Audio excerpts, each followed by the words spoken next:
Last part में हमने देखा था डाफिंग की टीम नेक्स्ट सिटी के लिए रवाना हो जाती है, जहां उनके रास्ते में अटैकर्स उन पर अटैक कर देते हैं, मगर डाफिंग उन्हें यहां पर अकेला ही पीट देता और नेक्स्ट सिटी के लिए निकल जाते हैं। और जिसके बाद वो लोग एक माउंटेन में आकर रुकते, जहां पर एक माउंटेन मास्टर उनका स्वागत करता है। और यहाँ पर भी डाफिंग को पता चल जाता है कि वो माउंटेन मास्टर इनके साथ गद्दारी कर रहा है। जिसके बाद डाफिंग की टीम यहाँ पर एक प्लान बनाते, जिस प्लान के अकॉर्डिंग वो लोग एक चिकन का यूज करते हुए यहाँ से निकल जाते हैं। और रास्ते में ही डाफिंग प्रिंसेस को क्योर करने लगता है, जिसके साथ ही उनका ब्रेक थ्रू हो जाता है और प्रिंसेस भी क्योर हो जाती है, जिस वजह से वो लोग एक दूसरे को गले लगा लेते हैं। और वह चिकन भी आ जाता है जो बताता है कि आप लोगों के ऊपर अटैक होने वाला है, जिस पर डाफिंग रेडी होते हुए उन पर अटैक कर देता है, जहाँ पर वो एक जबरदस्त फिश से अटैक करता है, जिस वजह से वो काफी दूर जंगलों में चला जाता है। अब आगे नेक्स्ट एपिसोड की शुरुआत में टियान लोग इंजर्ड हालत में बैठा हुआ होता है, तभी उसके पास उसका साथी आते हुए जाओ जिंग उसको सामने पटक देता है। तो टियान लोग उससे पूछता है वो लोग अब नेक्स्ट कहाँ गए होंगे, जिस पर जाओ जिंग उसे बताता है प्रिंसेस अभी अपनी बीमारी से जूझ रही होगी, तो वो ज्यादा दूर नहीं गई होगी, वो पास ही की फैंगजाओ में गई होगी। जिसके बाद हम नेक्स्ट सीन में कैरेज का सीन देखते हैं, जहाँ पर डाफिंग उस चिकन को देखते हुए कहता है मैं तो इसे पकाकर खाऊंगा, और यूडी उसका साथ देती हुई कहती है मैं भी इसे खाना चाहूंगी। यह सुन के वह चिकन तो डर जाता है और अपने सर को पटकते हुए जान की भीख मांगने लगता है और अपना क्यूट सा फेस बनाता है जो दिखने में काफी क्यूट था। और यह देख के तो प्रिंसेस इम्प्रेस हो जाती है और कहती है अरे यार ये तो बहुत ही क्यूट है, प्लीज इसे छोड़ दो ना खाओ। इस पर वो चिकन तो खुश हो जाता है, पर डाफिंग उस पर गुस्सा करते हुए कहता है अबे साले चिकन तू ज्यादा खुश मत, तो प्रिंसेस की वजह से तू बच गया, और मुझे पता है साले तू अपने अच्छे और क्यूट होने का दिखावा कर रहा है और तू ज्यादा प्रिंसेस से चिपक मत। इस बार तो यूडी भी डाफिंग से सहमत होती, इसलिए वो कहती है ठीक है मैं चाकू लाती हूँ इसको खत्म करने के लिए। और यह सुन के वह चिकन तो प्रिंसेस के पीछे जाकर छिपने लगता है और प्रिंसेस यह देखकर हंसती है और कहती है डाफिंग तो देखो कितना जेलस हो रहा है। इस पर डाफिंग कहता है ऐसा नहीं, मैं तो बस आपकी सेफ्टी के लिए परेशान हो रहा हूँ। तभी युवान उनसे कहते हैं हम बस फैंगजाओ सिटी में कुछ ही देर में पहुंचने वाले हैं। जिसके बाद वो लोग कुछ देर की सफर के बाद फैंगजाओ सिटी में पहुंच जाते हैं, जहाँ पर उनका एक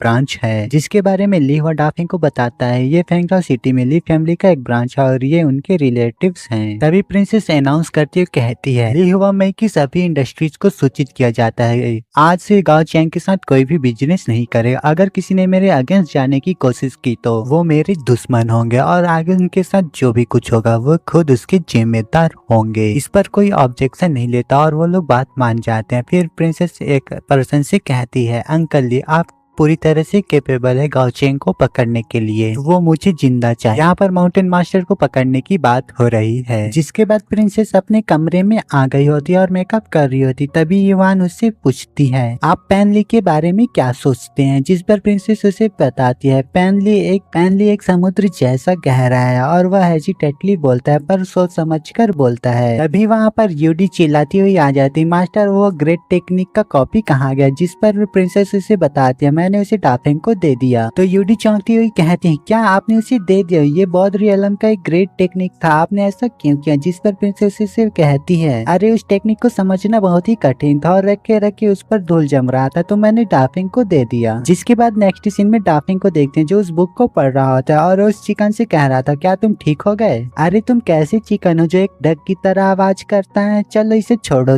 क्या तुम उससे फाइट करोगे, अगर तुम उससे फाइट करते तो मैं ये बुक तुम्हें दे दूंगा। और यह सुनते हुआ चिकन तो जबरदस्त हिट दे मारता है वो भी डाफिंग के गालों पर, जिस वजह से वह दूर जा गिरता है। तो डाफिंग भी उस पर एक जबरदस्त पंच दे मारता है जिस वजह से वह दूर चला जाता है। फिर वह चिकन अपनी पावर को बढ़ाने लगता है जिस वजह से वह अपने बड़े से फॉर्म में आ जाता है और डाफिंग पर लेजर से अटैक करता है। इसे डाफिंग अपने हाथों से आराम से ब्लॉक कर लेता है और उस पर एक जबरदस्त पंच दे मारता है जिस वजह से वह चिकन अपने छोटे से फॉर्म में आकर प्रिंसेस के हाथों में चला जाता है। और तभी वहाँ पर डाफिंग भी आ जाता है तो वह चिकन उसे चिढ़ाने लगता है देख भी मैं तेरी प्रिंसेस से चिपका हुआ हूँ। इस पर प्रिंसेस भी उसका साथ देती हुई कहती है अरे तुम इस छोटे से चिकन को बोली क्यों करे, देखो बेचारा कितना डरा हुआ है। और डाफिंग उसे प्रिंसेस से दूर करने के लिए टेक्निक का लालच देता है जिस पर वह चिकन उसके पास आ जाता है और डाफिंग उससे कहता है तुम नेचुरली टैलेंटेड और इसके साथ ही पले बड़े हो, अगर क्या होगा तुम मुझे फॉलो करोगे तो तुम्हारे पास गाओ चैंग से बदला लेने का भी मौका होगा।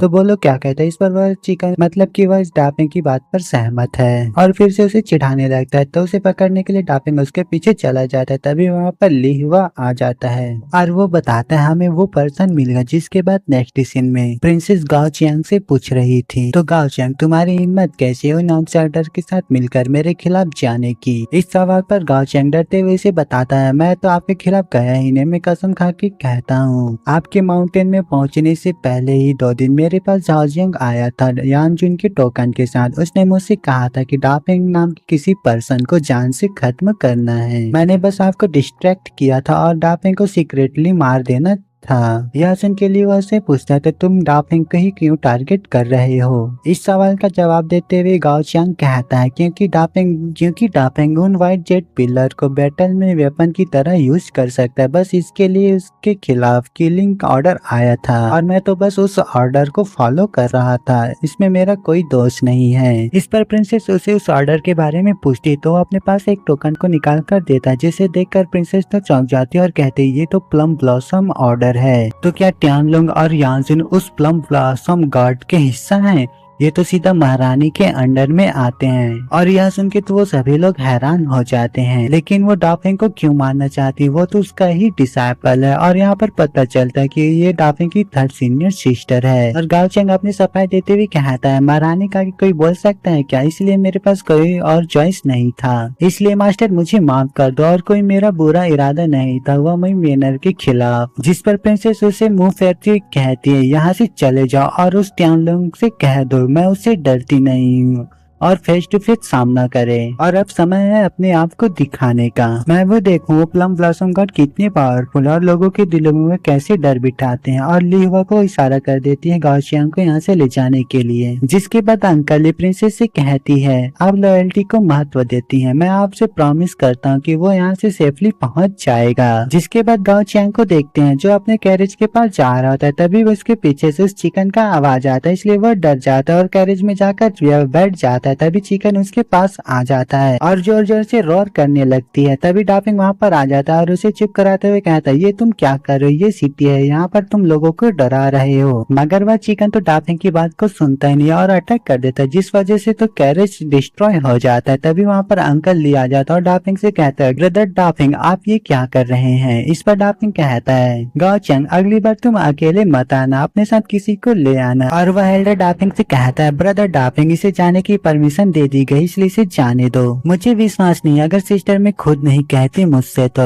मेरा टारगेट गाँव जाएंगे इसलिए तुम बीच से हट जाओ। और यह सुनकर वह चिकन तो अटैक करने चला जाता और गाओ चैंग को अपने चोंच में पकड़कर जोर जोर से हिलाने लगता है, जिस वजह से उसकी हालत तो खराब होने लगती है। और यह देखकर वह एल्डर तो उसकी फिक्र करते हुए कहता ब्रदर डाफिंग प्लीज इसे रोक दो, चिकन को कहो रुकने के लिए। मगर हम डाफिंग को देखते हैं वो तो चिकन को चेयर अप करने में लगा था, ऐसे ही करते रहो लगे रहो मजा आ रहा है। तभी वहाँ पर प्रिंसेस आ जाती है और उसे रुकने के लिए कह देती है, जिस वजह से वह चिकन उसे छोड़ देता है और अपने छोटू से फार्म में आकर प्रिंसेस के पास चला जाता है। इस पर डाफिंग प्रिंसेस की ओर देखकर कहता है पर सिस्टर मैं। इस पर प्रिंसेस उसे कहती है क्या तुम्हें मुझ पर विश्वास है। इस पर डाफिंग उदासी भरी लफ्जों में कहता है हाँ मुझे विश्वास है। तो फिर ठीक है उन्हें जाने दो। और यह सुनकर वो लोग यहाँ से चले जाते। तभी प्रिंसेस उसके पास आती है और कहती है अरे गुस्सा मत करो, ये कोई खतरा नहीं है और उसे भी उस चिकन ने उसे सबक सिखा दिया है, तो फिर जाने दो उन्हें। जिस पर डाफिंग कहता है ठीक है मेरी प्यारी प्रिंसेस ने कहा है तो अच्छा ही है। इसके बाद नेक्स्ट सीन में हम उन्हें खाने पर देखते हैं, जहाँ पर डाफिंग जल्दी जल्दी खाना खाया जा रहा था, इसलिए प्रिंसेस उसे धीरे धीरे खाने के लिए कहती है। मगर डाफिंग तो उससे नाराज होता है। तो प्रिंसेस उसे पूछती तुम इतनी रूठी हुई क्यों हो। इस पर डाफिंग कहता है मैं कहाँ रूठा हूँ, आपने उसे इतनी आसानी के साथ क्यों जाने दिया। इस पर प्रिंसेस उसे कुछ नहीं बताती और डाफिंग भी कुछ ज्यादा जिद नहीं करता और वो उसे पूछ लेता आपके शरीर में ये पॉइजन कैसे आया। जिस पर प्रिंसेस उसे बताती है मेरे दुश्मनों ने मेरे साथ स्कैम कर दिया था। यह सुन के डाफिंग कहता है कौन है वो, मुझे नाम बताओ उसका, मैं उसे छोड़ूंगा नहीं, मैं आपके लिए उसे बदला लूंगा। इस पर प्रिंसेस प्रिंसेस उससे खुश हो जाती है और उसे शांत करती है, कहती है ब्रदर डार्लिंग आप बहुत ही अच्छे हो, अगर हम अगली बार उससे मिलते हैं तो मैं उन्हें आसानी से जाने नहीं दूंगी। और डार्लिंग कहता है ठीक है सिस्टर मैं आपके पॉइजन को क्योर करने में मदद करूंगा और आपकी हेल्प भी करूंगा।